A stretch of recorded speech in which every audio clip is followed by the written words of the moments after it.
palibe woposa Yesu, palibe woposa Yesu, kulibe woposa Yesu, palibe woposa palibe woposa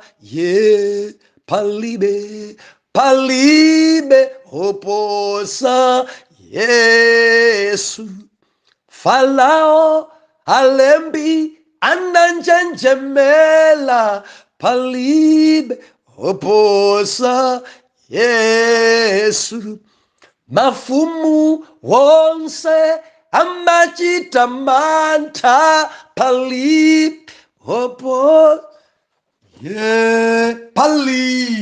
palibe woposa Yesu, palibe woposa Yesu.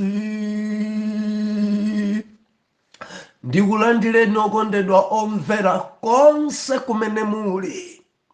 Henry Chale, mtumiki wanu, believer, lero pa 22 March 2024, Ulendo, subtopiki, dzombe, mulungu amaminitsa, amalapitsa, amakaulitsa. Omvera, loleni ndiwerengere Exodus chapter number 10. Tiwerenge mojowa jowa. Chozizwitsa cha 8, dzombe. Verse number 1. Ndipo Yehova anati kwa Moses, lowa kwa Farao, pakuti ndaumitsa mtima wake ndi mtima wa anyamata ake, kuti ndiyike zizindikiro zanga izi pakati pawo. Gawo 1. Gawo 2. Ndikuti ufotokozere m'makutu ana ako ndi azidzukulu zako chomwe ndidzachita mu Igupti ndi zizindikiro zanga zimene ndinaziyika pakati pawo, kuti mudziwe kuti ine ndine Yehova. Haleluya. Ndipo Moses ndi Aaroni analowa kwa Farao nanena naye, atero Jehova, Mulungu wa Aheberi, ukakana kudzichepetsa pamaso panga kudzichepetsa pamaso panga kufikira liti? Lola anthu anga amuke akanditumikire. Pakuti ukapanda kulola anthu anga amuke, taona mawa ndidzafikisa dzombe m'dziko lako. Believe ndiwerenge verse number 12. Ndipo Yehova anati kwa Moses, tambasula dzanja lako pa dziko la Igupti lidze dzombe, kuti likwere pa dziko la Igupti lidye zitsamba zonse za mdziko, ndizo zonse adazisiya matalala. Pamenepo Moses analoza ndodo yake pa dziko la Igupti, ndipo Yehova anaombetsa pa dziko mphepo yakummawa usana wonse ndi usiku wonse. Ndipo kutacha mphepo yakummawa inadza nalo dzombe, ndipo dzombe linakwera pa dziko lonse la Igupti, ndipo linatera pakati pa malire onse a Igupti lambirimbiri lisanafike ili. Panalibe dzombe lotere longa ili. Ndipo litapita ili sipadakhalenso lotere, pakuti linakuta nkhope ya dziko lonse kuti dziko linada. biliva dziko mpaka nakuda. Ndipo linadya zitsamba zonse za mdziko ndi zipatso zonse za mitengo zimene maralala adazisiya. Ndipo sipadatsala kubiriwira chilichonse pa mitengo kapena pa zitsamba zakuthengo dziko lonse la Igupto. Verse number 16 iyi imandidalitsa kunena kuti pamenepo Farao adafulumira kuyitana Moses ndi Aaroni nati, ndalakwira Yehova Mulungu wanu ndi inu, ndipo tsopano ndikhululukirenitu kulakwa kwanga nthawi ino yokha, nimundipempherere kwa Yehova Mulungu wanu kuti andichotsere imfa ino yokha. Ndipo anatuluka kwa Farao napempha Yehova, ndipo Yehova anabweza mphepo yolimba yakumadzulo imene inapita nalo dzombe niliponya nyanja Yofira. Sidatsala dzombe limodzi pa malire onse a Igupto. Tiyime pamenepa. Omvera, Mulungu amaminitsa munthu chichewa china. Mulungu amalapitsa, kukhawulitsa. Tiupembedza Mulungu, dzinadzi amangotilekelera. Atafuna kuti lero akuminitseni. Kodi mudamva poti achimina. Farao adachimina. Farao, tukambadza Farao adafika ngakhale anyamata ake kuchita kuti kodi bwana mudzakhalabe ukakamira Aheberi mpaka naliti.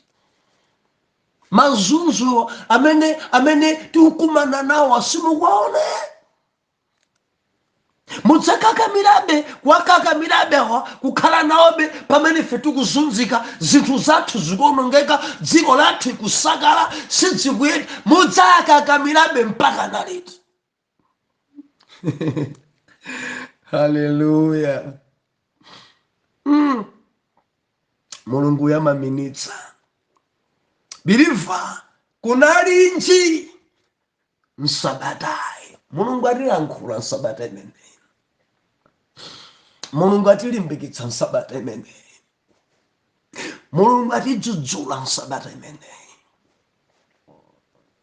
Ndinakwene kutsimikizika mtima kuti yakhala wiki yodalitsa kwambiri imene. Biliva mande lija tinayamba ndi kukambana za fungo.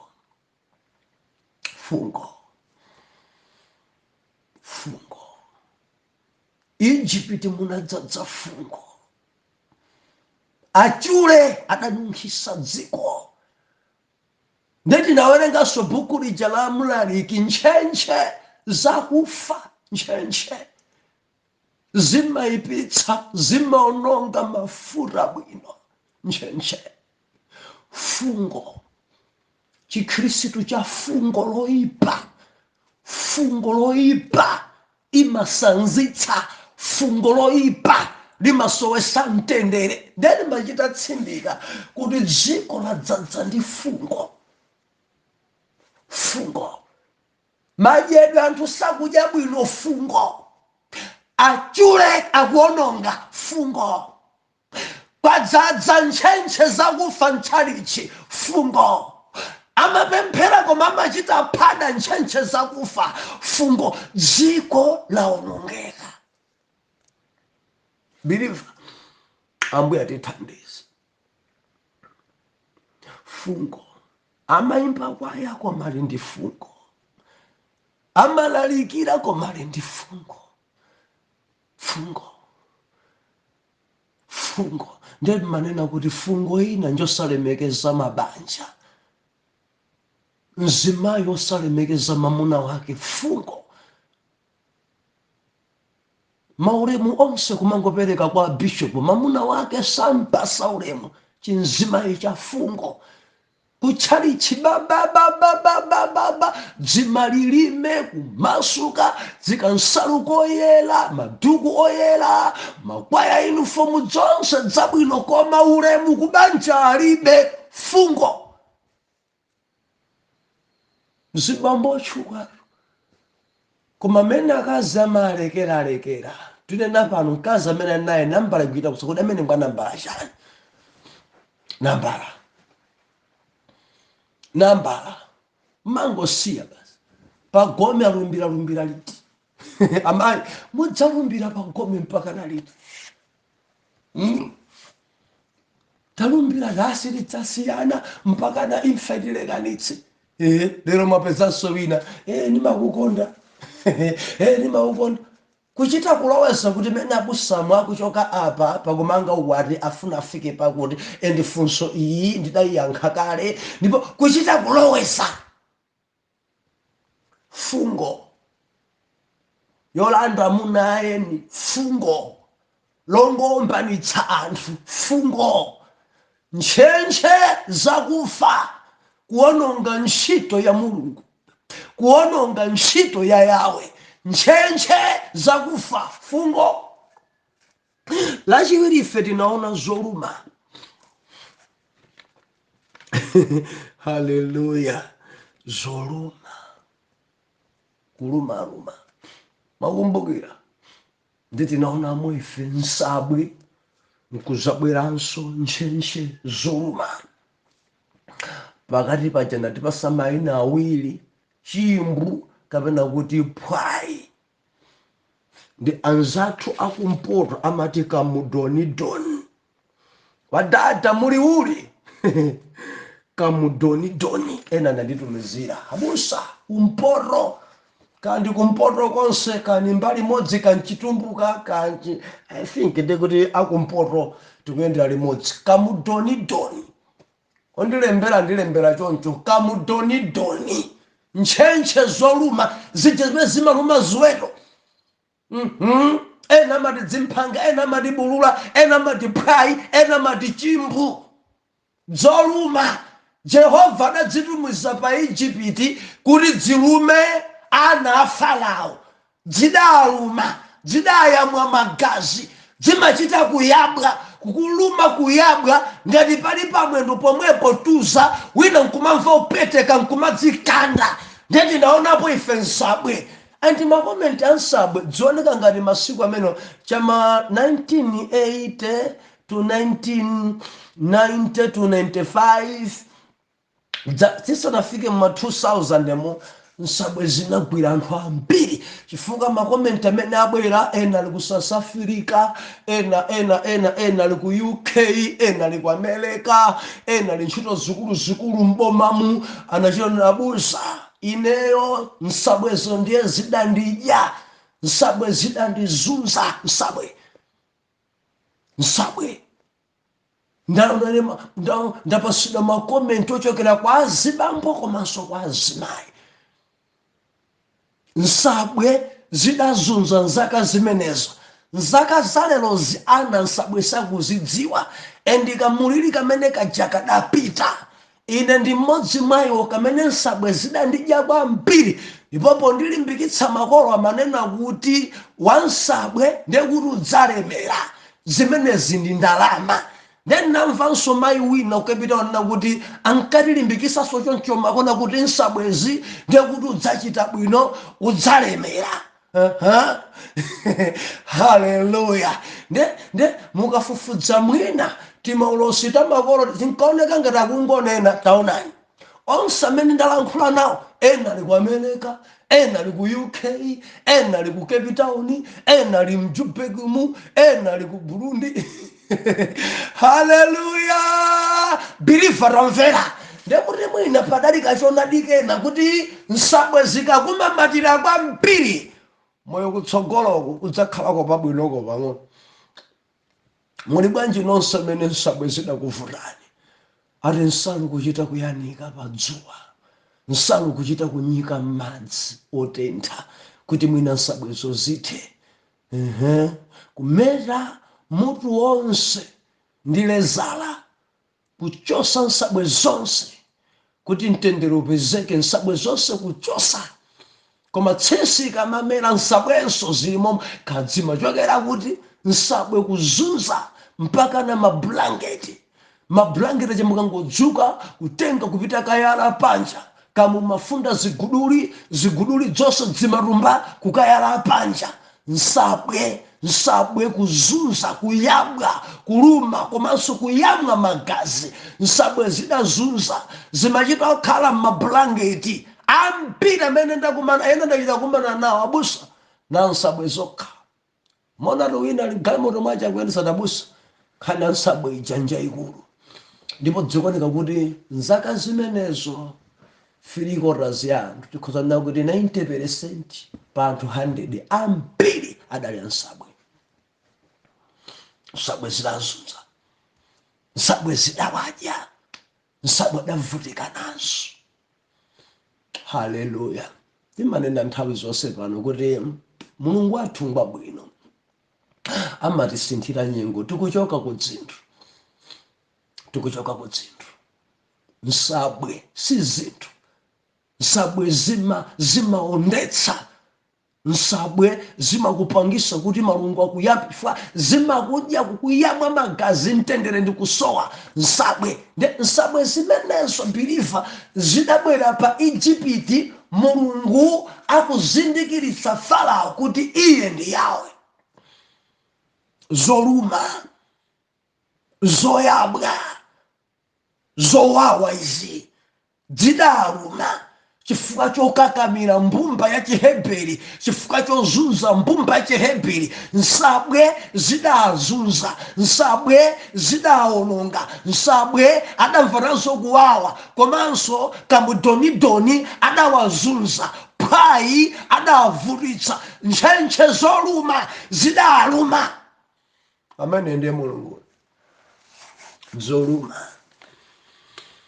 Zoluma and lachitatu tinaona ife vironda komanso imfa pa zoweta ndi tinaona ife ng'ombe zikufa Mulungu akukantha ng'ombe pachimana kuti ng'ombe ndi milungu yawo kukantha ng'ombe komanso mabala amene adabwera ngati zithupsa chifukwa adangomuza kuti waze fumbi yapaguwa ndi mabala adabwera ngati zithupsa ngati mabala kuti munthu wapsa ndi moto madzi a moto kapena ngati wapsa ndi dzira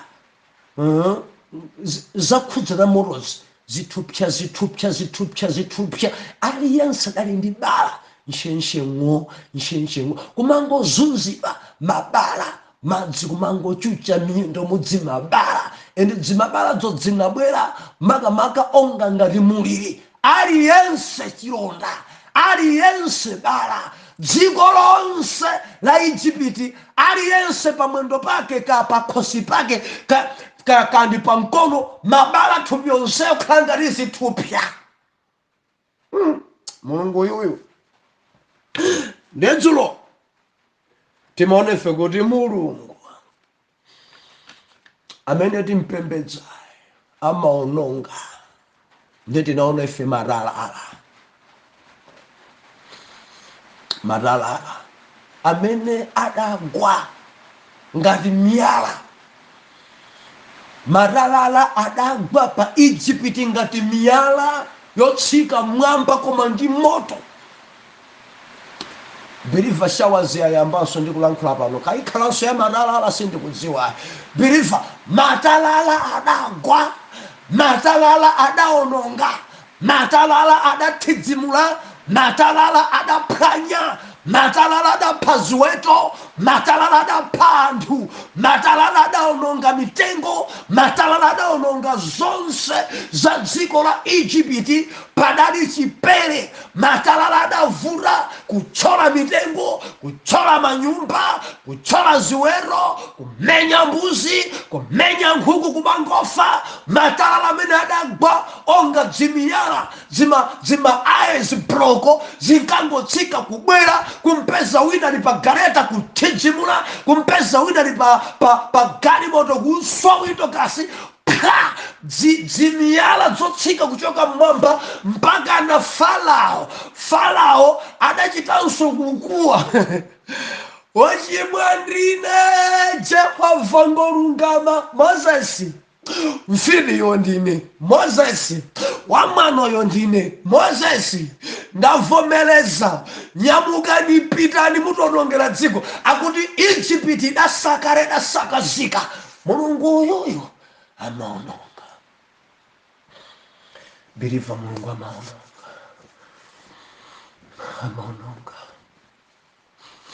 Ndeti manena dzulo zina zangolekerera. Makudziwa Malawi yafikanso pa west kwambiri machitidwe ake. Malawi yafika pa pada, Afrika ikupanga pada, mulungu angolekerera. Atakufuna nikuti akutsateni lero inuyo lero mulapa. Lero mulapa. Atafuna lero. Ataipange amadalalaye kuti ayambe kukugogodani nawo akutsateni. Ndi talala imodzi yokha basi umenya mutu pe. Ndikuti muchite makani mwagwa kudzabweranso ina pansanapo be. Ndimumve mwamba mungu kuti lapa. Kansiye mamuna wa mwini munkakamirabe. Siya ufiri mukulankhula ndi mwamba mmene. Siya vigololo. Lero pompano dziko kulungama ichi, koma mulungu atipa sofu sankha wekha moyo wosatha kapena chilango chosatha. Angotifuna, angotilekerera. Dziko la Egypt idasakala. Believe tupembedza mulungu amene amaononga, maphwasula, amasakaza, amababada. Farao adachonga, anake adachonga. Lero ndiloleni kuti tombe nkora mu wiki imeneyi. Tombe nkora tuchita ngati kupitiliza pa topic ya dzulo kuti Yawe amaminitsa mutu. Farao adachimina mpi, anake adachiminanso mpi, nkudzakambirana naye kodi mkulu akumuza bambo awo madala. Mukakamirabe basi. Mulolabe basi kuti awa mukhale nawo pamene zinthu zikuonongeka. Mwerenge verse number 7. Bible lina kuti ndipo anyamata a Farao adanena naye. Ameneyo amatichitira nsampha. Amatichitira nsampha kufikira liti? Lola anthu amuke akatumikire Yehova mulungu wawo. Kodi simudayambe kudziwa kuti Egypt laonongeka? Anyamata atachimina, awa kuchita zinthu zononga, awa kuisakaza dziko. Ndawerenga pano chapter 10 verse 7. Akumuza Farao, bwana president, mukhalabe kakaka ndi anthu amene si mtundu wanu ya. Maganiza mudali ni meeting kuti anthu akuchuluka tiachepese, anamuna onse tiaphe. Lero akunena okha tichoke tokha tipite kwathu. Mwina okakaka. Why? Simukuona kuti zinthu zikuonongeka? Simukuona kuti dziko ikubwera bwinja? Simukuona kuti ife akutizunza? Simukuona kuti ziweto zikutha? Simukuona kuti tikuchitidwa nkhanza? Mulungu wawo akuchita zopya. Kodi simukudziwa kuti mphamvu zikuchokera kwa Yawe? Bwana Farao, mudzakakamirabe mpaka naliti? Zinthu zikuonongeka, dziko sikurukuka, ife tikuzunzika. Adachimina. Mulungu amaminitsa anthu, amakhaulitsa anthu, amalapitsa anthu, amafikitsa anthu achapochonga pozindikira kuti yes, uyu ndi Yawe. Uyu ndi Yawe. Nde Farao adoma bentima. Nde Mulungu akumuza Moses verse number 12. Nsanga ndodo yako. Loza kudziko ndodo nsanga. Mphepo akuti idaomba, usiku wonse mphepo idawomba, mphepo kuwomba. Mawa mwacha kuti mphepo yakumamawa idabweresa dzombe. Believer, dzombe idadzadza pa dziko lonse la Igupti. Dzombe idadzadza. Lowa m'manyumba, dzombe. Lowa m'maminda, dzombe. Bible nakuti dzombe meneyi linkadya masamba kumaminda kwawo, inkadya zipatso zimene adadzala, kulowa m'magadeni, kudya tomato yense, kudya masamba onse, kudya mbewu zonse. The Bible nena kuti zimene adazisiya matalala, zimene matalala sanadziononge, zidawonongeka ndi dzombe. Zimene matalala adazisiya, dzombe idabwera kumalizisa. Green yense adadyedwa. Bible nakuti dziko la Igupti kunalibe cha green, zonse zoneka green, zonse zoneka masamba, akuti dzombe idadya. Dziko la Igupti idabwera chipululu, idabwera yopanda mitengo yolongosoka, mbewu zonse zidawonongeka, chilichonse chidawonongeka. Malemba onena kuti Farao adachimina, Farao adabweranso pamaso pa Moses, adamuyitanitsa Moses, akulankhula naye koma adachimina. Believer, Mulungu uyu amaminisa dzombe itachuluka. Verse number 16 adachimina ti pamenepo dziko lonse la Igupti, pamenepo Farao adafulumira, anafulumira kuitana Moses ndi Aaroni. Adafulumira, nthawi zina kumachitanso zinthu mufulumira. Farao adafulumira kuitana Moses ndi Aaroni nati, ndalakwira Yehova Mulungu wanu ndinu. Mumva Farao adachimina, ndalakwira Yehova Mulungu wanu, komanso ndachimwiranso Moses, ndachimwiranso Aaroni. Kudali kupepesa. Moses ndakuchimwira, Aaroni pepa ndachimwa, komanso ndachimwiranso Mulungu wanu. Ndaoneka wamakani, ndaoneka wamwano. Dzombe yadya, dzombe yaononga. Ngati padali zovala pa chingwe, dzombe idabwera kudya masuti onse, kulowa m'manyumba ndi kumadya zovala zina. Dzombe idatumidwa kuti ikadye ikaononge, chifukwa matalala nyumba sadalowe, koma dzombe idalowa nyumba.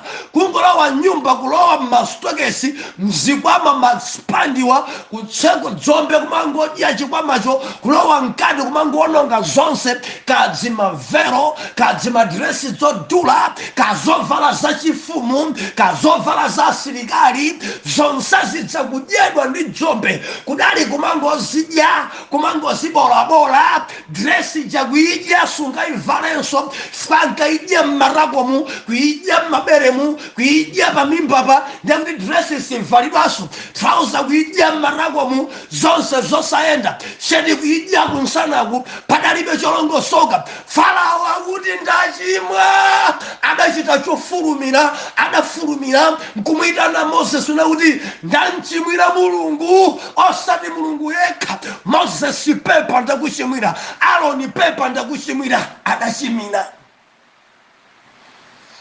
Mukutha kuona kuti chizunzochi, kapena kuti miri, kapena kuti chozizwachi, china chilichonse chikubwera ndi chowonjezera, chili ndi grade. Apa mene akupepesera kusiyana mene apepesera kumatalala. Ndekuti ichi chidapweteka kwambiri, ichi chidamuzunza kwambiri. Believer, Yahweh amaminitsa. Pada muchita yadzakuminitsani wanite. Kuzembesa ndalama kuwanite adzakuminitsani. Kuzembera amuna anu tsiku lina Jehova adzakuminitsani. Kuzambera akazanu one day adzakuminitsani. Kuzambesa ndalama za chechi tsiku lina Mulungu adzakuminitsani. Mwaba mwachita zinyengo zochuluka, Mulungu angoyang'ana tamvera, one day adzakuminitsa. and udzavomereza wekha kuti ndabadwa ndine ndinkasembera ndi amuna akuti ndine tsiku lina dzakuminisa ndipakadzakuminisa dziko lidzadziwa kuti udachita choyipa kwambiri adzakuminisa wachosesa anzako ntchito kuoneka ngati dolo wanda adzakuminisa wazunza anzako waponda anzako ena osakwera ena osapangidwa promoti ena osapita mawekishop kuoneka ngati dolo tsiku lina adzakuminisa adzakulapisa adzakukhaulisa ngati sulapa. Mulungu akuthandizeni believer tisane pamene palero kufikira nanso Monday next week pamene tikukonzekera Easter. Hatikodi abusa simubweresa topic ija ya Easter. Pamene tikulowa chapter number 11 kutsogolo kuzochitika zake zikufananso ndi Easter. Mulungu timbadongoso zochitika zake zimene tikukambirana kuzozizwa zatsalazi zikufana ndi Easter ndeti dzango ziyenda anthu imodzi. Tiwerenga buku lomwe la Exodus kumangoifananizira kuti tikudusa kuti tidawomboledwa bwanji akodingiso ndi kuwomboledwanso kwa ana Israeli zofananira nako ndi believer Mulungu alibe chizolowezi final azolonera ndikuti amba ayimakaye abwerekaye ku buku la chani la Mateyu kapena la Mariko timvekaye za Easter zimwera sadanene zimenezo chaka chino tikupitiliza buku la Exodus Monday mpaka na Friday tipemphere Atate zikomo muwiki mwatilankhula fungo loipa imazunza mwatilankhula kuli zoluma nsabwe komanso kamdonidoni phwayi chimbu ntchentche zoluma mwatilankhula Jehova kuti zilonda zidazunza dziko zoweta zidatha kufa mwatilankhula kuti matalala Jehova mudaononga dziko la Igupto. Lero mwachita kunenetsa kuti ine mumamenitsa munthu makamaka ndi dzombe Farao adafika popepesa kuti achimwira Moses komanso kuchimwira mu ufumu wa Atate ndikupemphera mdzina la Yesu munkomere mtima m'bale wangaye kuti afike pokukudziwani mmene Farao anakudziwirani mdzina la Yesu wera mtima tiyankhe kuti amen and amen. Yesu wakubwera posachedwa wayima pakhomo wayandika wondikonzekera kukumana naye zamona ndekha Yesuyo ndiyekha maso ndi maso zamona ndekha ine mpulumusiyo zamona nkhope yake yokongola zamona ndekha Yesuyo ndiyekha maso ndi maso zamona ndekha ine mpulumusiyo zamona nkhope yake yokongola zamona ndekha Yesuyo. Ndikulandireni okondedwa omvera konse kumene muli Heneleke Chale mtumiki wanu believer lero pa 25 March 2024 ulendo sabutopiki zotsatira za mdima. Exodus chapter number 10 tikuwerenga verse number 21 mawotsogolera mulili number 9 mdima.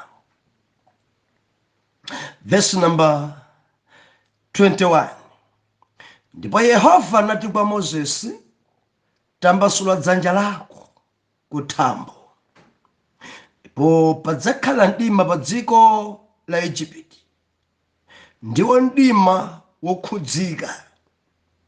Ndipo Moses anatambasula dzanja lake kuthambo ndipo munali mdima munali mdima wabi dziko lonse la Igupto masiku atatu. Sanaona sanaukanso munthu pamalo pake masiku atatu. Koma kwa ana onse a Israeli kudayera mnyumba zawo. Ndipo Farao anaitana Moses nati, mukani, tumikirani Yehova, nkhosa zanu ndi ng'ombe zanu zokha zitsale.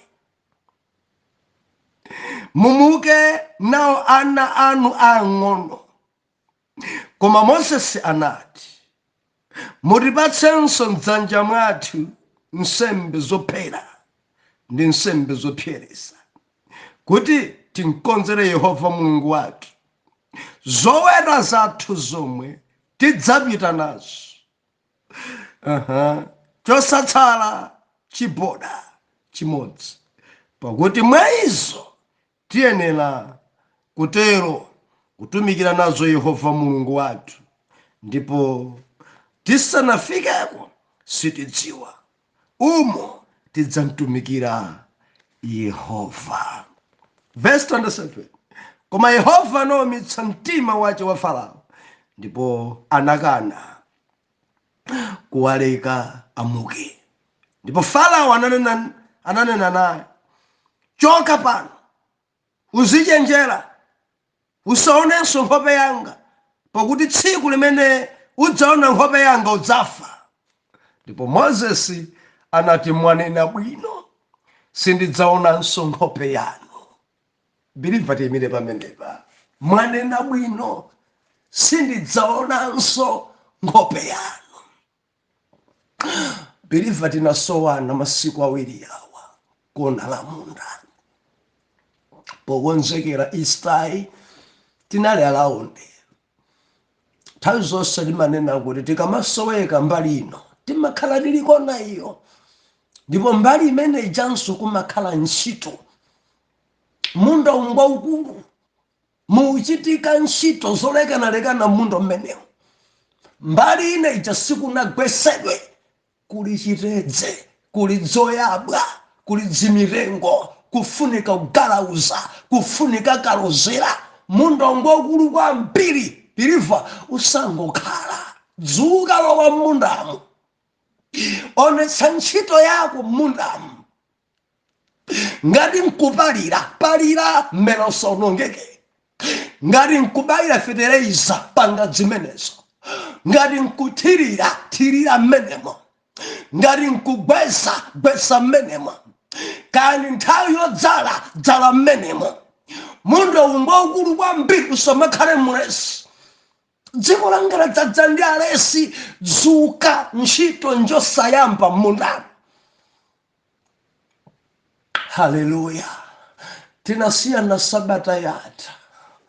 Maga pachozizwa chicha, muliri ucha, dzombe.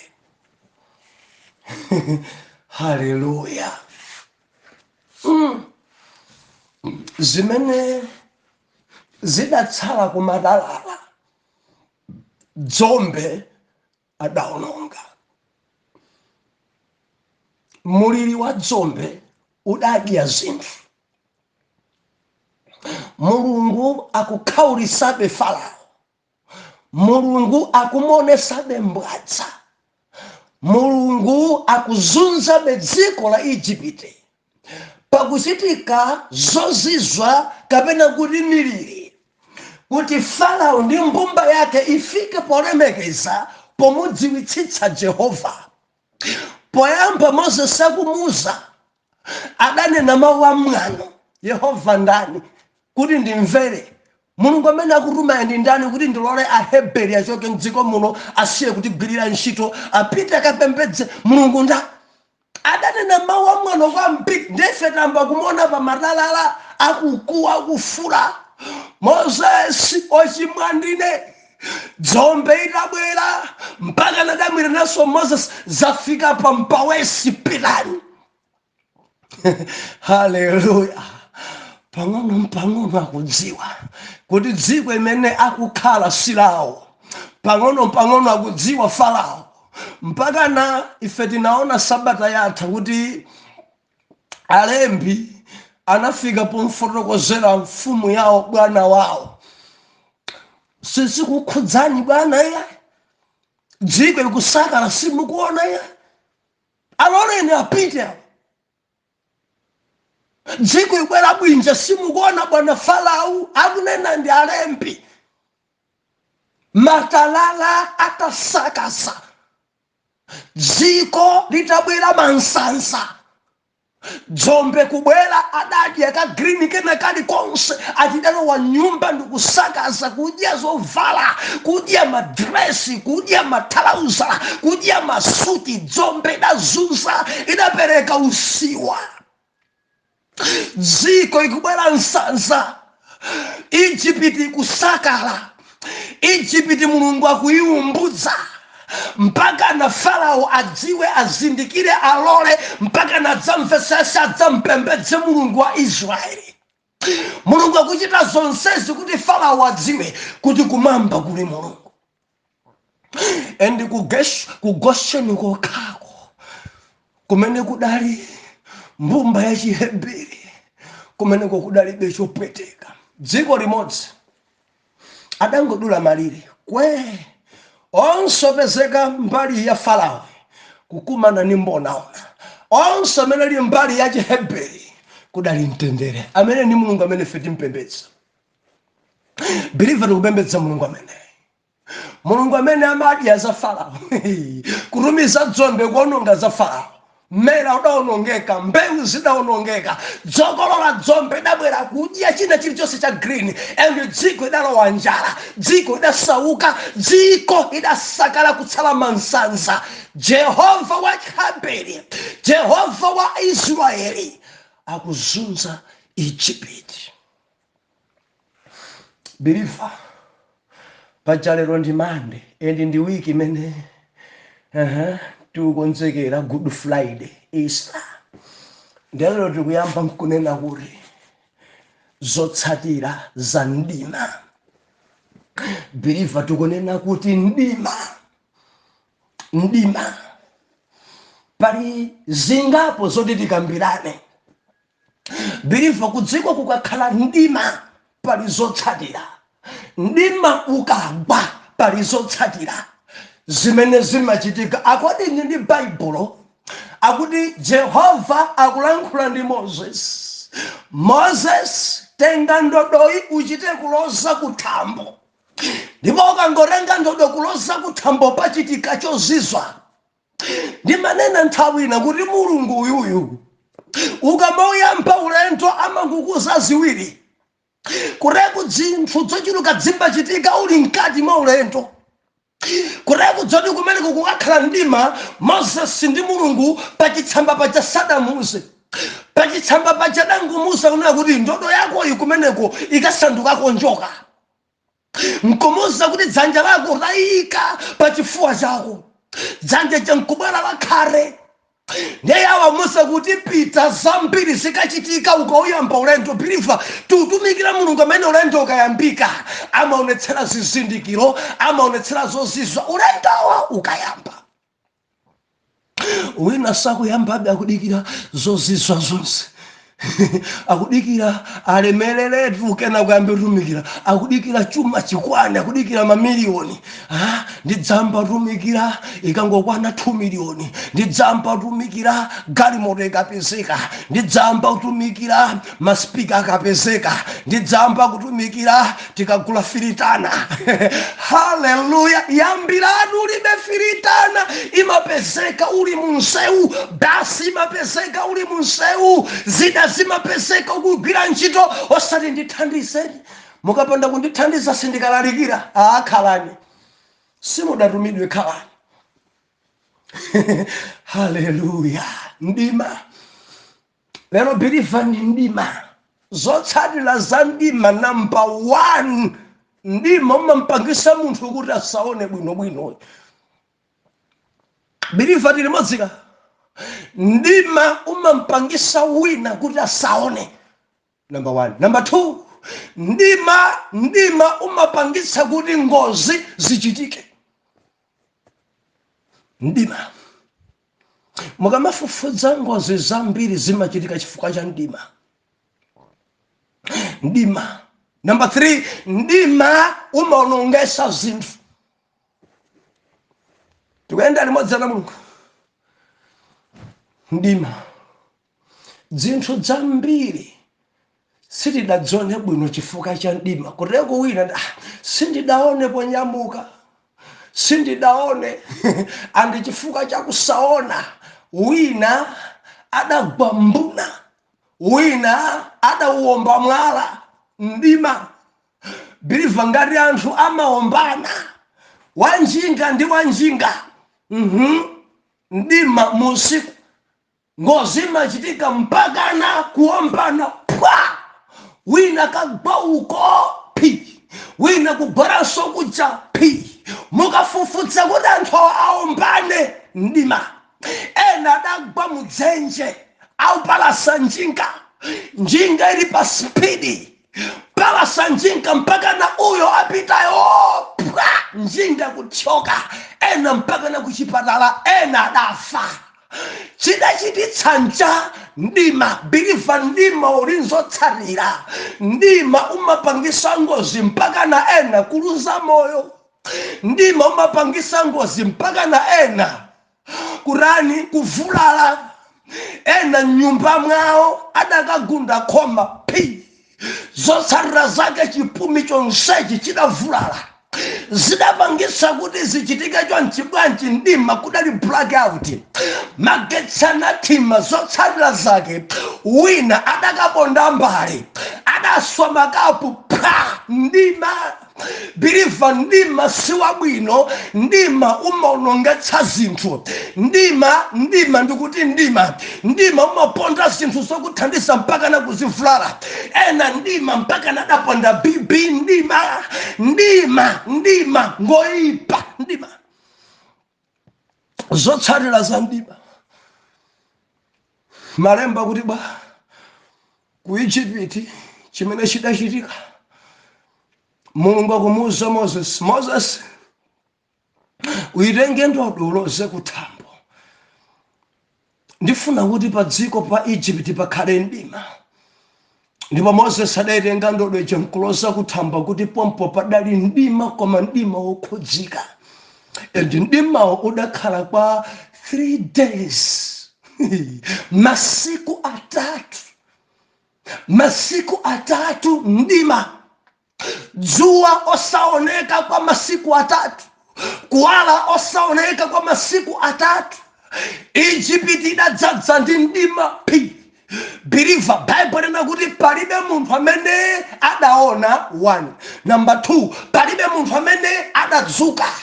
Akuti wina aliyense adangokhala kuchipinda kwake kuti aone khomotulukira palero, kuti aone kuti panja pali bwanji. Biliva udali ndima wopsa kwambiri. Si ndima umene timati blackout kapena kuti mwezi kulibe. Biliva ndima umene udali ndima wochita kukhudza. Ndima oti ngakhale maso uchite kwatsegula bwanji sungaone china chilichonse. Ndima uja pi. Ndima umenewu ndi umenenso udaonekera ana awa kutsogolo kurupesi pa nyanja Geofira. Ndima umene udaonekeraso tidzayikambena kutsogolo ku chapter number 14, chapter number 15 nkhani metika ibisa. Biliva ndima umene udazunzaso anthu Yesu Khristu arafa pa mtanda. Bible nakuti kudali ndima kwa maola. Dziko lidagwedezeka, dziko anthu adadzidzimuka, dziko anthu adakhala kakasi. Biliva ndima oposa uja wakadanzana. Yesu adakhomeda pa mtanda kudali ndima. Malemba anena kuti ndodo idabwezedwa nkulozedwa kuthambo. Dziko la Egypt kudagwa ndima. Dziko la Egypt kudali ndima wopsa. Dziko la Egypt idasokonekera. Anthu sadapite ku ntchito, ndima udakula. Palibe amene adayendesa galeta, ndima udakula. Palibe amene adapita ku mabusiness, ndima udakula. Palibe amene adapita ku ntchito, palibe amene adagwira ntchito za ku garden, palibe amene adadzuka, palibe amene adadesa. Mwina ndipike. Biliva kudali chindima chokhudza. Mulungu timpembedza biliva ngopsa kwambiri. mulungu uyu ngopi kuteko business mukuchitayo chifukwa chakuti kukuwala mondimvaka ndimo amene olo mfiti sizidauluke mfiti osauluka nanga zima njoya usiku koma ndimo amene zidadabwisa mfiti kudzidzimuka kuyesa mwina kamotoko kajapalero mfiti zonse mpaka na kuyamba kukambe na kukuchitikanji kudziko kuno masiku atatu Farao osachoka nyumba masiku atatu alembi osachoka nyumba masiku atatu ofesi osatsegula masiku atatu padalibe kuyenderana masiku atatu kudya kudafuta ku Egypt masiku atatu zoweta kulephera kuyenda masiku atatu padalibe galimoto imene kuyenda masiku atatu biliva olo kuyatsa nyale ndimo mpaka na kupezekabe endi magetsi atuwa nyale zatuzija osatha kubweresa kuwala pamalo kuonekabe ndima wapi akuti udali ndima wochita kukhudza wochita kugwira ndima umene Jehova adabweresa pa Egypt udali ndima wozunza kwa mpiri wachilango lavura dziko. The Bible nena kuti Farao adamuyitana Moses ndanena kuti nyamuka pita sitingakhale masiku atatu nyumba kubindikira mchipinda sitingakhala kuchipinda 3 days kulephera kuona kulephera kuyenda kulephera kudya ntchito zaima zonse dzikwengo funa uitani nyamula pita tenga ana ang'ono sasiyesu musatsaleso mbewu ya Chijipiti muno mukutizunza mukutionesa mbwadza chokani musapezekeso padera pano mwatilanga mwatizunza aliyense achoke sitikufunanso kukuona ni maso utenge anako utenge dzukulu wako utenge abale yako onse Hebrew onse pitani koma chimodzi chokha mbuzi zanu musazitenge muzisiye kumkuno ng'ombe zanu muzisiye kumkuno mawu akunena ndi Farao Moses pitani Moses ndi Aroni ine ndatheka nyamukani pitani chifukwa ndima watizunza murenge ana anu mumke nawo murenge chilichonse mupite nacho koma na mbuzi ng'ombezi zoweta zitsale kuno. Ndiye Moses akuyankha Farao bwana muri basandinu zophera nsembe mulungu amene feti mpembedza timamphera nsembe mulungu amene feti mpembedza timamulemekeza ndi zoweta mulungu amene timapereka nsembe zopsereza komanso nsembe zapadera na mukamanena kuti mbuzi tizisiye muri basandinuyo zokapembedzera Jehova tamvera Farao mulendo uno sitikusiya kanthu mbuzi zathu tikutenga ng'ombe zathu tikutenga chuma chathu tikutenga nkhuku zathu tikutenga palibe chimene tikuchisiya ku Egypti tamvera ana titenga mbuzi titenga chuma titenga mbewu titenga makasu titenga zathu zonse tikutsagana nazo zathu zonse sitikusisiya tikupita nazo limodzi. Bible nakuti Farao adapsa mtima la iwe ndi wachipongwe ungatenga mbuzi zonse utengenso ng'ombe zonse ndakuza kuti ngutenga ana anu ang'ono dzukulu mupite iwe nenaso kuti utenge mbuzi usandandikire kwangono naso ndikukuphera nkhope yanga siyonaso kwangonaso nkhope yanga tikuphana pano undisamale kwambiri ndikudula khosi. Moses akuti mkulu wanena bwino chifukwa nkhope yanga siyonaso pompano ndikutuluka ndi Israeli wanena wekha pakamwa pako silidzapenya nanso chifukwa mulungu akumvesa kupweteka mulungu akumvesa kuwawa ngati ndima uwu wakhaula nawo samala pasala china chifuna chichitike choti nkhope yako ndi yanga sitionana nkhope yako ndi yanga sidzapenyana wanena wekha mpaka mapako tamvera koma mulendo mbuzi tukutenga mbuzi ndimafuna ndilize khweye bilifa mulendo ngosafunika kusiya mbuzi mbuyo. Mulendo tisasiye nkhosa zathu mbuyo. Mulendo tisasiye ng'ombe mdziko la Egypt. Mulendo tisasiye nkhuku mdziko la Egypt. Chifukwa cha mdima ambiri pilifa tamvera adasiya katundu wawo mdziko la eni. Chifukwa cha mdima udasokoneza ambiri zinthu zawo zidabalalika. Chifukwa cha mdima udasokoneza ambiri adachita mantha. Ndimafunalize phelele kwa pilifa tamvera Satana amakha kukulola kuripita dzikapembedza Jehova koma mbuzi zako ndikhale nazo ndine.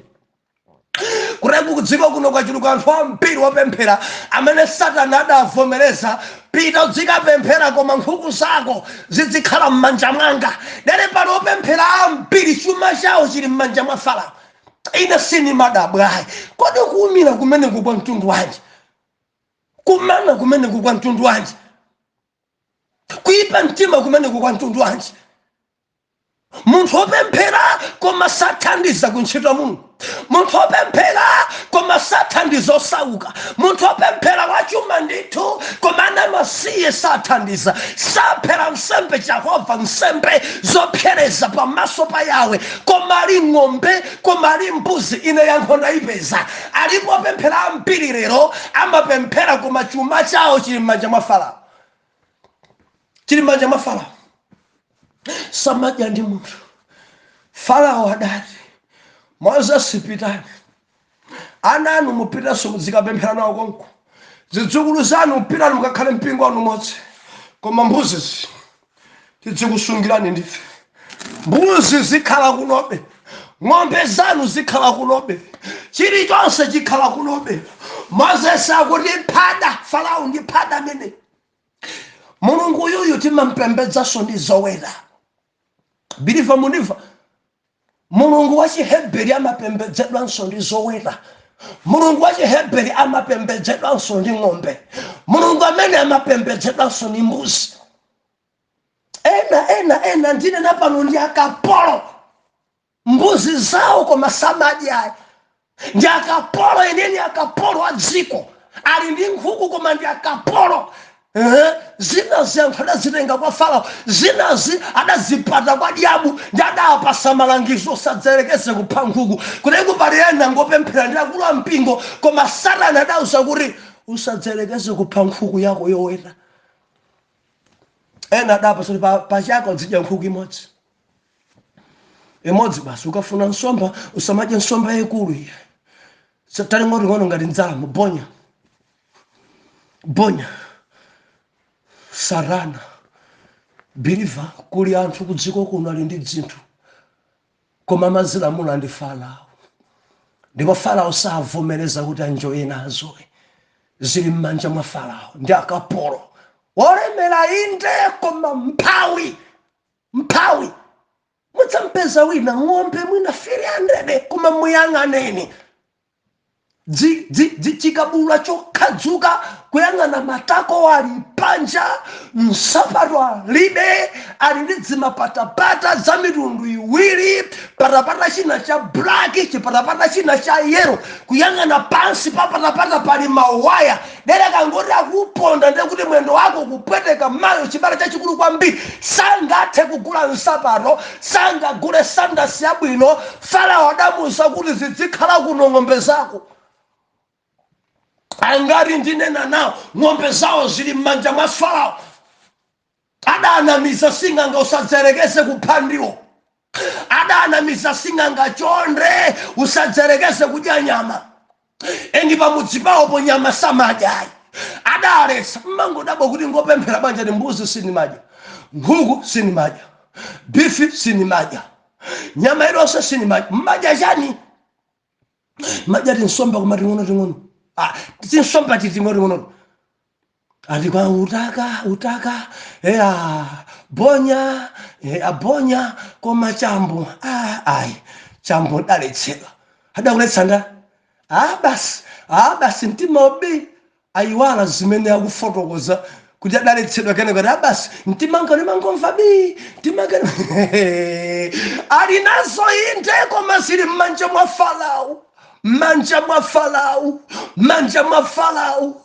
Olofanta sangamwe zili manja mwa Farao, zili manja mwa Farao. Akhoza kulukutika koma lindi chuma, zili manja mwa Farao. Anthu kumachita kumvera chisoni, zili manja mwa Farao. Believer, maso wangawa ndaona munthu ine wa mbuzi over 100, wa ng'ombe over 100, wa nkhuku zambirimbiri, koma nyumba ya malata alibe. Nyumba ya mauti, nyumba ya mauti. Kuyang'ana pakhoma pongolo, chigayo alinacho, chigayo alinacho. Ngolo zingapo, ng'ombe zambirimbiri, kuyang'ana nkhosa, mbuzi, nkhuku, mabakhawa aweta mbali neja mpaka na phatikizako nkhumba zambirimbiri zoweta pa nyumba pakepo ndi manyowa okha ng'ombe kumangolira. Kuyang'ana mbali mbuzi nkhuku ziluko, nkhuku zikungolira kumangoswana mazira. Adaweta nkhanga, adaweta china chilichonse choweta alinacho, koma kapolo nyumba yake ya maudzi kangogwa mvula kumangovutika pogona alibe. Koma mbuzi zambirimbiri, kuyang'ana chitrauzi chong'ambika nkasache kumuyang'ana kansalu kokhadzuka kokhala ndi chigamba, kwayang'ana anthu omvesa chifundo. Believer, sini madabwa zili m'manja mwa Farao. Ena ali pa ntchito pano, koma salale yawo m'manja mwa Farao. Adavomereza kuchechi chimodzi pita, koma na ndalama zako zokha zidzilamulidwa kuno. Adavomereza pitani kuchechi akakuyika na dikoni, pitani mukalandire, koma na chuma chako chokha chidzikhala kuno. Sakhudzika olo chechi anthu akumanga mangoneka basi m'maso muli gwa, anzawo kupanga mapuleji osapanga nawe.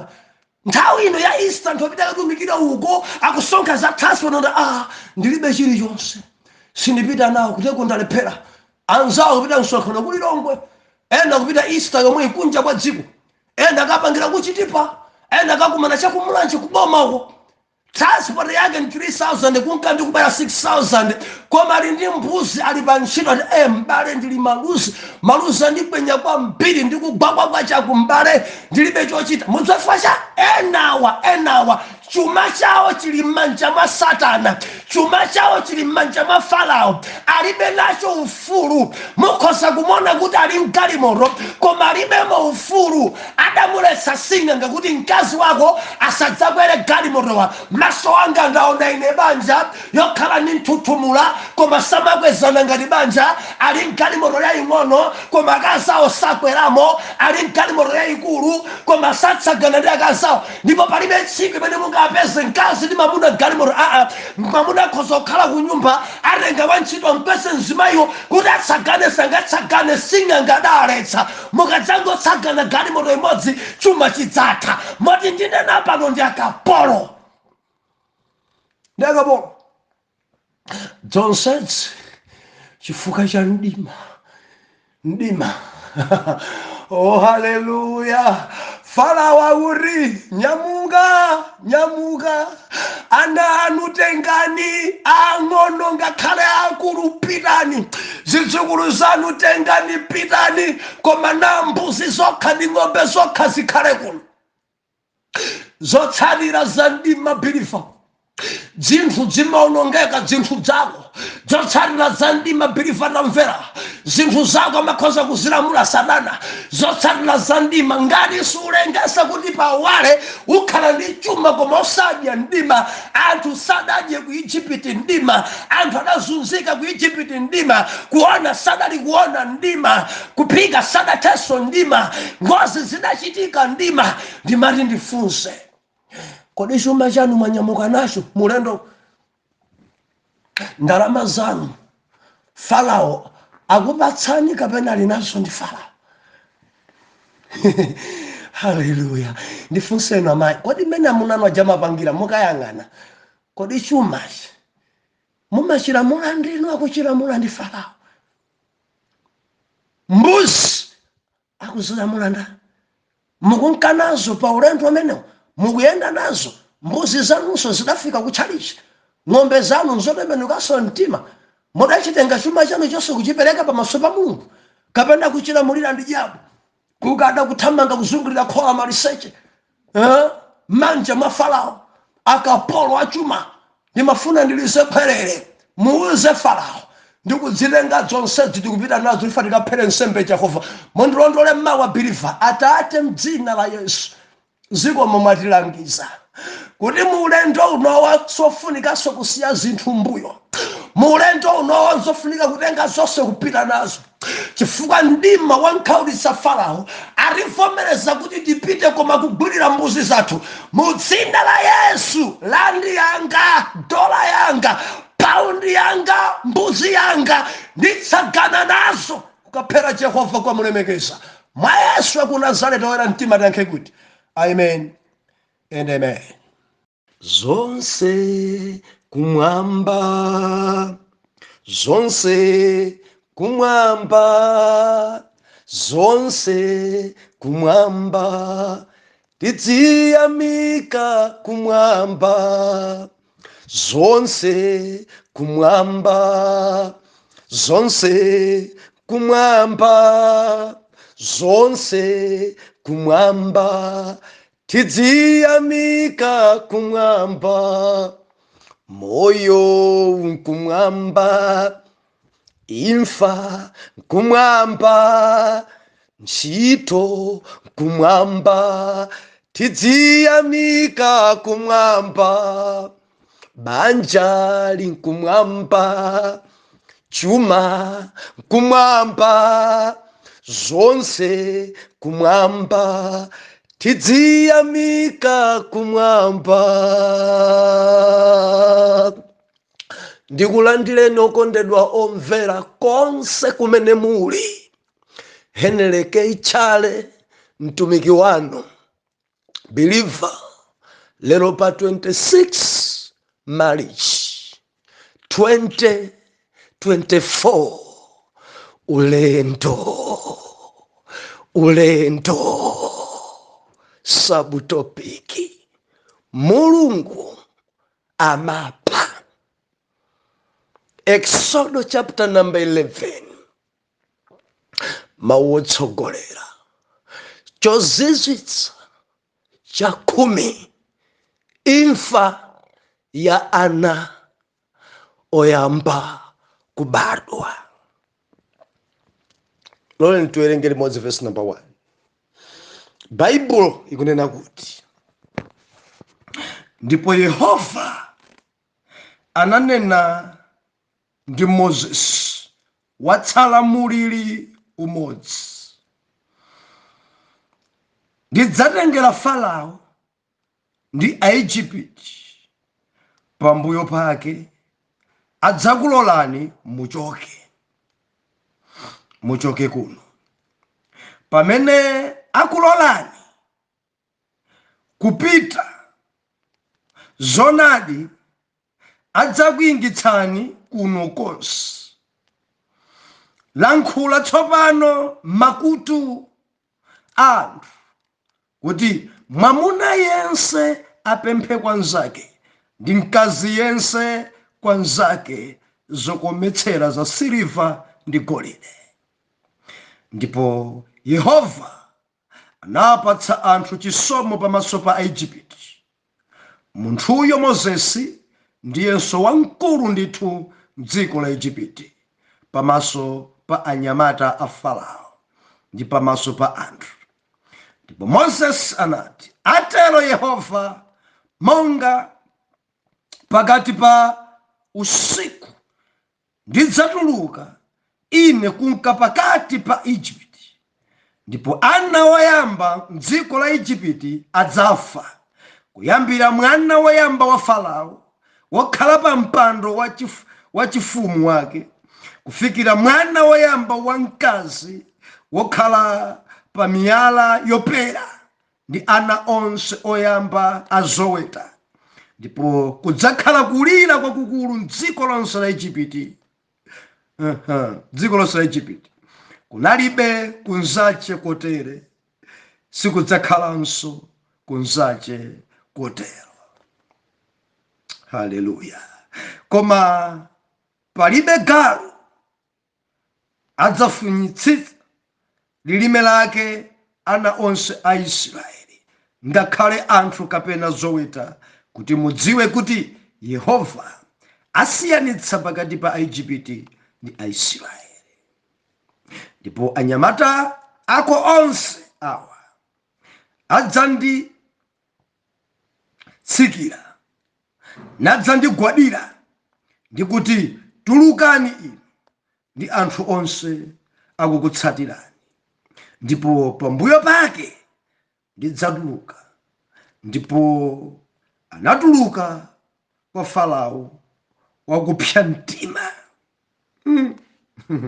Tibake tayima pamenepa. Believer, Mulungu amene ife timpembedza, Mulungu uyuyo amapha. Sabata yatha tanenapo zinthu zingapo zokhudzana ndi mmene Mulungu adazunzira dziko la Igupto. Amaminitsa, taziona sabata yatha zimenezo. Amaononga, taona sabata yatha ndi matalala adaononga. Dziko idabwera mansansa. Taona ife ndi dzombe mpaka na Farao akumina, akuchimina. Mulungu uyu, believer uyuyu amaminitsa, amaononga. Lero tikunena kuti amapha uyu. Believer dzulo tinali pano,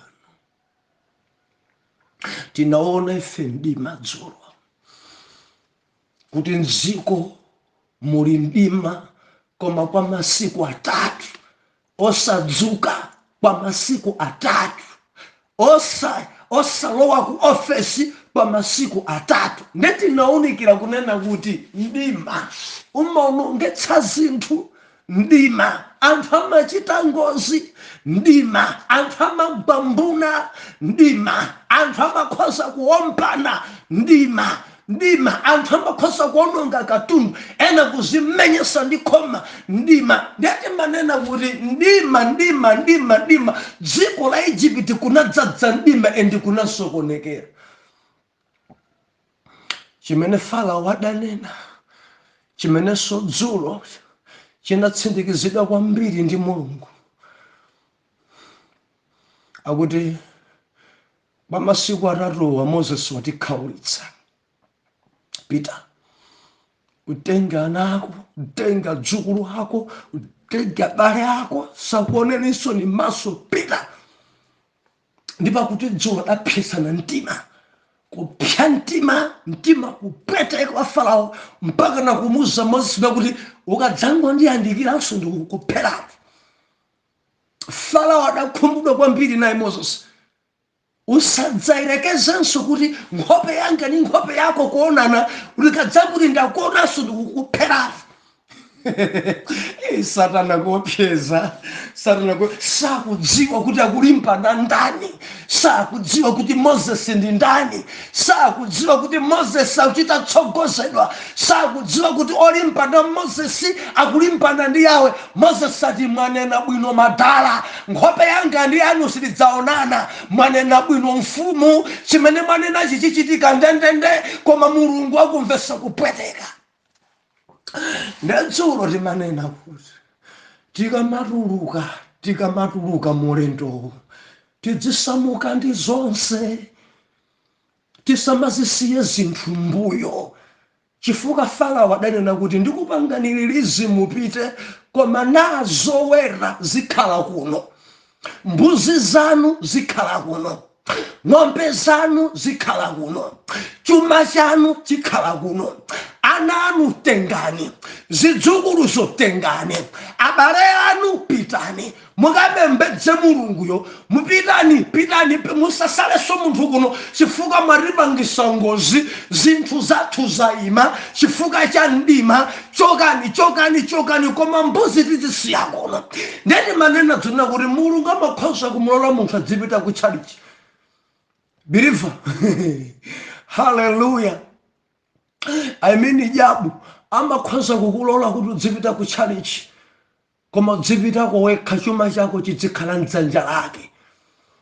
Kuti kukuli ambiri mchalichi pano ali chalichi adavomereza jabu pita dzikapemphera iwe ana ako adzukulu ako kuti mudzapeza pa nyumba ponsepo onsewa ni mamemba achipembedzo icho koma chuma chawo chilibe manja mwa Farao, chili mdzanja la Satana. Alibe nacho udindo, ndalama zawo alibe nazo udindo, ndalama zawo zimazunzaso. Aliba ntchito inde koma ndi kapolo, ali mzoweta inde koma ndi kapolo, ngolemera inde wamatrayi kokhala mmaloji koma ndi kapolo. Zinthu zawo zilibe mdzanja la Satana, dziko linadzadza ndi anthu okulukutika koma ali mzinthu zowawa.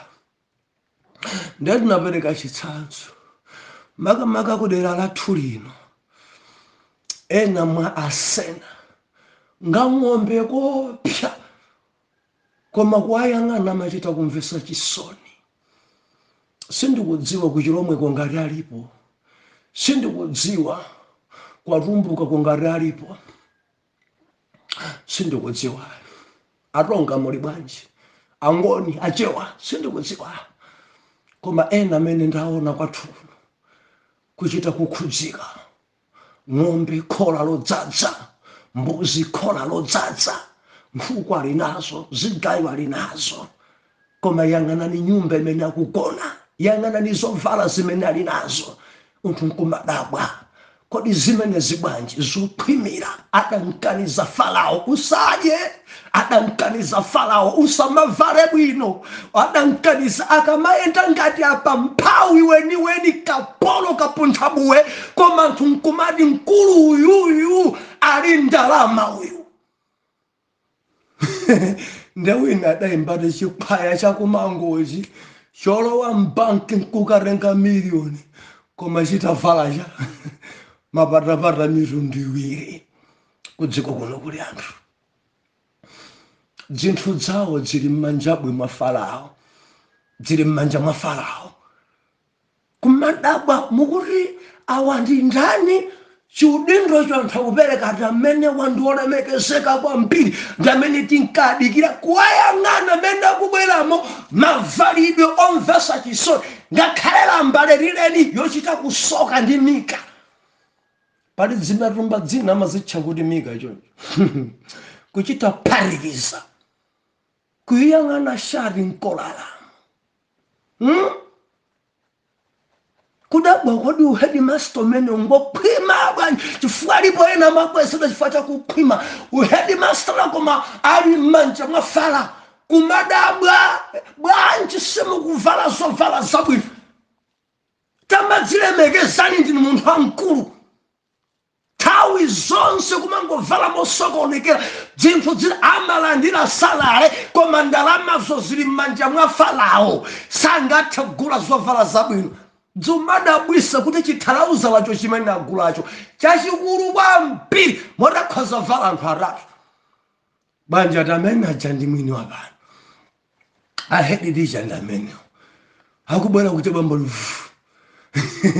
Muli banja mphunzitsi nonse, tadzilemekezani. Mukudziwa inuyo chilichonsetu ndi lesoni. Mavalidwe anu mwana amaphunzira, makhalidwe anu mwana amaphunzira. Ola musakhale kutsogolo ndi lesoni pano mukuphunzitsa, mukamavala bwino, mukamasampa bwino, mukamaoneka bwino, kwa mwana ndi phunziro. Mondimva osasiphekesa ye. Zumadabwisanso kodi ntchito imene ili m'manja mwa Farao. Haleluya. Biliva nimafuna ndichite kuti saphere, tamaonekani bwino, tamavalani bwino, tamasambani bwino. Musamakhala ngati muulamulidwa mFarao, maonekedwa anadzoneka bwino, onga ngati mukulandira salary, mupanga business, muli mchishopu chachikulu, tamaonekani bwino, tamaonekani bwino, ndinu mtumiki, tamavalani bwino, osamakhala ngati sing'anga. Mutsoena akoneka ngati sing'anga. Muli banja dokta, tamachenani bwino, mudzichena bwino. Enda akangochoka mu uniform simungadziwenso. Sing'anga weniweni. Anesi ajandi awa. Adokta ajandi awa. Ambuya tithandize kwambiri. tidzichoka nazo, tipite nazo. Chuma chathu tipite nacho kuchalichi, tipite nacho tikantumikire Yawe. Moses sakumuuza Farao, mudzandibasa zophera nsembe ndinu. Ukamanene kulubwalubwa, mbuzi muzisiye ndi zaro, ng'ombe muzisiye, ng'ombe ndi zaro. Ukamanene kuti muzisiye kuno, tizisiye chifukwa cha udandibasa mbewu ndiwe. Tidachoka nazo toka isi kwathu kana ndibwana sukumu. Eni udandibasa Goshen fandi flantozo okonda kuwela. Lero kunena pitani chifukwa cha ndima musiye mbuzi. Siti kusiya kanthu tikuola zonse. Moses sadati siti kusiya chilichonse, zonse tikutsagana nazo. Ngati udali utambwali sumawera kuti udzarengezana Israeli wauponda. Mbuzi zathu, ng'ombe zathu tikupita kaphera nsembe Jehova sizikusala. Bilivanena kuti sizikusala. Tufuna tikatumikire nazo Mulungu. Chuma chathu chidzitumikira Mulungu. Chuma chidzitumikira Mulungu. Ndalama zathu zidzitumikira Mulungu. Mbuzi zathu zidzitumikira ku ntchito ya Mulungu. Chuma chathu Mulungu adzidalitsika nacho. Pamene pandikuchita kutsindika muli pa ntchito, kodi Mulungu akudalitsika ndi ntchito imene muli? Mumapanga business, kodi Mulungu akudalitsika? Mukumamphera nsembe pa business yanu, ndikukamba ndi inuyo muli nzoweta. Kodi zimenezo zikuperekedwa nsembe pamaso pa Mulungu kapena zili m'manja mwa diabu? Chilichonse edi nkhuku yeniyeni mpaka na kuthira nsembe kumutu mpaka na ufa zimafano, ndikagwada kwa chinthu chosema chinjoka. Tufuna nawo nkhuku gogochalo mbuya, nkhuku imodzi okha tichite phasuphasu pano, ufojo kuthira mamwache kungopezapo kati nyerere chana akana amakana enda Farao. Hallelujah. Believer, samuka nazo zonse, samuka nayo ntchito yako, pita nayo kwa Yawe. Onga mphunzitsi, onga msilikali, onga nesi, onga bwana, onga wa polisi, pita nazo zonse kwa Yawe, zikatumikire Mulungu. Zimatumikire Mulungu. Zakhumi sumpereka chitsinzo la kuti zina mwazisiya. Believer masapereka ya khumi. Pandalama paja tikalandira salary ineja ndi yathu, ina ndi ya Mulungu. Ngati zimakuvuta ni zimenezi, ukafuna kupereka cha khumi mpaka na kuchita ena amachita kumfopwetekena samapereka, muzifanya zamanja mwa Farao zimavuta kuzipereka. Akakhala kuti chuma chako akulamulira ndi Farao, cha khumi chimakuvuta kopya, chikakhala chili m'manja mwa Farao, fama kukanisa kuti yayi usapereke, yayi usathandize, yayi usapereka ku ntchito ya Mulungu. Amangokuletsa zikakhala m'manja mwa Farao, makhala kapolo kukulu kutika kwambiri. Anthu kumakutchula chidundo chakulu kwambiri sasa, koma maonekedwe ako si ausalawo. Lero tikunena kuti amapha. Hallelujah. Believer, Mulungu amene timpembedzaye ndi Mulungu odzala ndi chikondi. Mulungu amene, Mulungu yuyu Bible imanena kuti ndi Mulungu amene amapezeka pena paliponse. Pali zikhalidwe zimene Mulungu ali nazo munthu alibe. Ndi Mulungu wamphamvu zonse, chifukwa munthu ngwamphamvu pang'ono, Satana ngwamphamvu pang'ono, koma Mulungu timpembedzaye ngwamphamvu zonse. Mundimva mwana Mulungu? Mulungu timpembedzaye believer amapezeka pena paliponse. Pamene inuyo mmene mukupezeka ku South Africa ku Malawi kuno kulibe. Satana amapezeka madera, koma Yawe timpembedzaye amapezeka pena paliponse. Cha number 3, ndi Mulungu amene sasinthika. Samasintha dzulo lero ali yemweyo sasintha. Mulungu amene, believer, ndi Mulungu wa chikondi uyu. Chikondi chachikulu kwambiri chimene ndipo safuna munthu kuti apite ku Gehena. Ndi Mulungu wa chikondi gawo lina ndi mulungu woyera amene sasekerera tchimo, mulungu ameneyi tchimo imanyansa, tchimo ichamayimva kununkha onga bibi, mulungu ameneyi. Haleluya. Gawo lina mulungu uyuyu, mulungu amene timpembedza, mulungu wa Israeli, samakwiyansanga. Haleluya. Samakwiyansanga, koma akakwiya sachedwa kukhululuka. Mundiva? Mukhoza kunyoza, mukhoza kuntukwana, mukhoza kunena amene munganenere mu mulungu amene samakwiya. Pamene munthu sachedwa ndikukamba ndi ena mudakwisana, ena simukuyenderana, amene ndiye munthuyo sachedwa kukwiya. Akangokwiya akhoza kupanga amene angathe kupangira, akhoza kutukwana, akhoza kulankhula, akhoza kuthawa, akhoza kuchoka. Munthu akakwiya and samachedwa. Kukwiya sachedwa. Olaramva ndi maulira kwa munthu wina kukwira, amene ndiye munthuyo. Believers anditsotso udakwiya zinthu zazi, udapinda zinthu zazi, suchedwanso.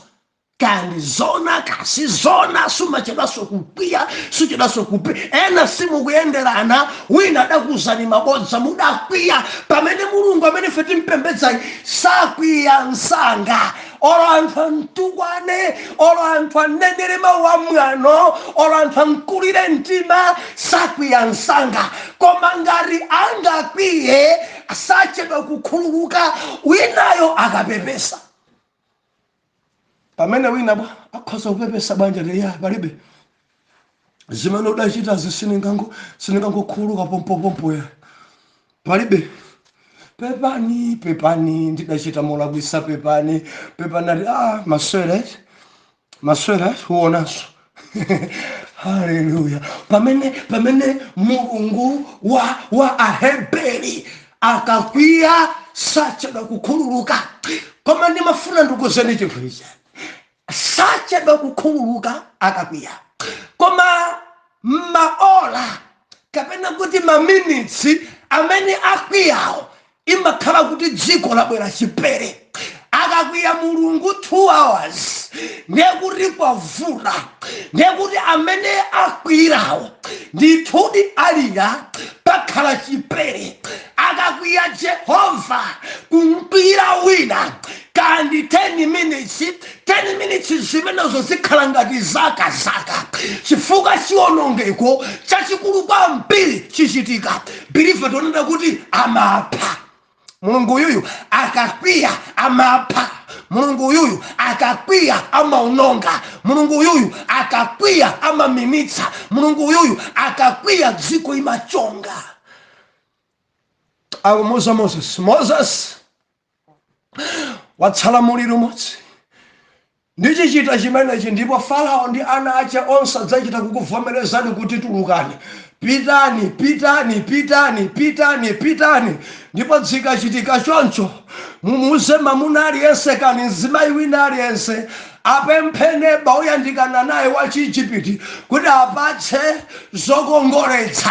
And the Bible kunena kuti chifukwa chakuti Moses adali wodziwika ndi wotchuka, akuti mulungu adapanga Maigupti kuti akomere mtima ana a Israeli. Anthu adamba kuwafewera mitima, anthu adamba kuwakomera mtima, adamba kuwapasa zokometsera, adamba kuwapasa ziwiya, adamba kuwapasa zimene nkapemphazo. Maka chifukwa chakuti mulungu adachita kulowerera kuwafewesa mitima ana a Farao ndi kukhala chifundo wokhoza kudalitsa, wokhoza kupasa kwa ana Israeli zimene ana Israeli adapempha. Tili modzi ndakumuza kuti ndifuna ndiwononge, and imfa imene ili apa mulungu akumuza Moses ndifuna ndiphe koma ana oyamba kubadwa. Imfa imene ichitikeyi ndekuti sidachitikeko nkale lonse. Ndichichita pa Igupti chimene sichidachitike. Bible nakuti ndipo kudzakhala kulira kumene anthu asadalire kale. Ndipo chimene chichitike nachi, mwana woyamba wa Farao akufa, mwana woyamba wa nduna zake akufa. ngati ndunayo ndi mwana woyamba kufa bilifa m'mabanja mwina mumapezeka maliro awiri kapena maliro atatu. Lese m'banjamo muli ana 4 ndiye bamboyi ndi first born, mkaziso first born, mwana wawo woyamba. Anthu ankafa pabanja atatu, pena kumafa anthu awiri, pena kumafa anthu ochulukirapo. Ngati pakati panu pali woyamba amene ankakhala maliro, Jehova amapha.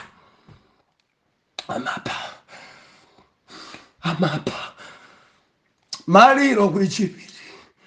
Ndi Moses adamuyandikira Farao, madala pompano muchonga. Jehova anenetsa mwana wa uchitawo pada wa nchitayi. Jehova anenetsa muli imfa mdziko muno, mukhala imfa mdziko muno, mukhala kulira mdziko muno, Mulungu akupha mdziko muno, mukhala maliro amene sadachitikepo. Ndiye kuti khomo ina iliyonse maliro, mwana Mulungu maliro ajamapo epuka aneba akamabwera, achibale akamabwera, ndikumathandizana nzeru. Tichite bwanji apa kuti kunkhani ya maboksi imaphweka kwambiri mukamakhala kuti abale anu ajabwera, anti anu ajabwera, ankulu anu abwera, nkumakhala pansi nkumadya mtondo. Titani maliro watiyike liti? Muganiza kuti kumandako kokumbako kunali bwanji? Banja iliyonse maliro, Mulungu amapha.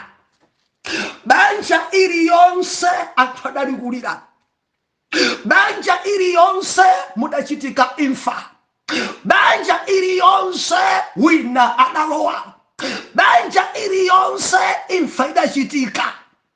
Endi Jehova kuti undi muliri omalizira. Chimenechi nchimene Farao achitavomereza, chifukwa mwana woyamba ku Egypt, mwana woyamba ndi amene amadzatenga udindo. Amakhulupirira mwana woyamba, amadalitsa mwana woyamba. Mwana woyamba ndi amene amasiliba ntchito, mwana woyamba ndi amene amavekeda kukhala mfumu, mwana woyamba ndi amene chuma chonse chimakhala mdzanja lake. Kufa kwa mwana woyamba kudali ngati chisokonezo cha banja. Jehova adasokoneza mabanja a Chiigupti, adasokoneza madongoso a Chiigupti, chifukwa chidaliro cha Maigupti ankadalira kwambiri first born. Baibulo ikunena kuti Jehova adakantha, Jehova adapha, Jehova adalilisa, Jehova adachosa moyo pa ana oyamba, zotsalira kudali kulira. Biliva Mulungu uyo amapha. Zina zangu zisiya amapha. Nimafuna nene pano zina zitampaka satana andiphera mwana. Zina zisi satana tuye amapha Mulungu. Tumvana Goliath Mulungu adampha. Mundiva Eliya ndani ya bala kukalimeli. Eliya modzozedwa ndi Jehova adapha aneneri over 400. Mulungu uyuyu amapha.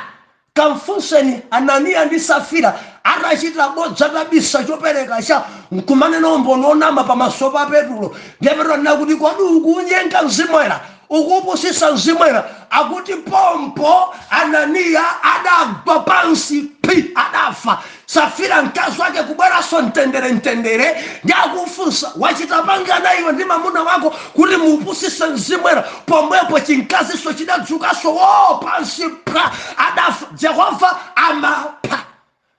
Ndiukamba ndi ena pada muchitayi, ndiukamba ndi ena masawera muchitawo, ndiukamba ndi ena Mulungu akulekereradi kwambiri, ndiukamba ndi ena mwasokoneza mabanja anthu Mulungu kumangoyang'ana. Ndinene pano amapha. Ndiukamba ndi ena mwapondereza ana Mulungu, mwapondereza Ayuda nthawi yayitali, mwapondereza Heberi nthawi yayitali. Tamverani, Jehova amene amapha. Inu amene mwazunza ana oyera mtima, inu amene mwabera ana oyera mtima, inu amene mwalanda katundu oyera mtima, inu amene mwachosesa ntchito oyera mtima, Jehova amene biliva kangokwiya eminiti amapha. Tukonera ku Egypt adapha. ku Israeli adapha, Taunethanania adapha, David munkhondo adapha. Jehova uyu akailowerera apha, amapha. Nimafuna ndilimbikitse believer, nyengo zako nzopweteka, Farao akuzunza kwambiri, koma akaumirirabe kukutsatatsatabe amapha. Zina zisukuti apha ndi afiriya, Mulungu ailowerera apha. Enano agogo anu ajamalonda na Mulungu kwambiri, Mulungu adapha. Mundimva? Amasokoneza ntchito ya Mulungu, amasokoneza mabanja na Mulungu, amasokoneza chuma cha Mulungu, amasokoneza ministry, amasokoneza ndikutsata oyera mtima, amapha yawe amene. Mundilondole mawa. Atate mdzina la Yesu zikomo, mumailowerera ku Igupti, mudailowerera, mudapha. Jehova zikomo chifukwa potetezera ana anu mulibe kasu ni miyoyo ina, mumapha. Mudapha ku Igupti, mudapha ku Karimeli, mudapha ku Afilisiti, mudapha adani onse ana Israeli, mumapha pofuna kulanditsa ana apa mtima pano. Dzichitike kwa mwana wanushu akulondedwa kopya m'dzina la Yesu ipani, in Jesus name. Oyera mtima tiyankhe kuti amen and amen.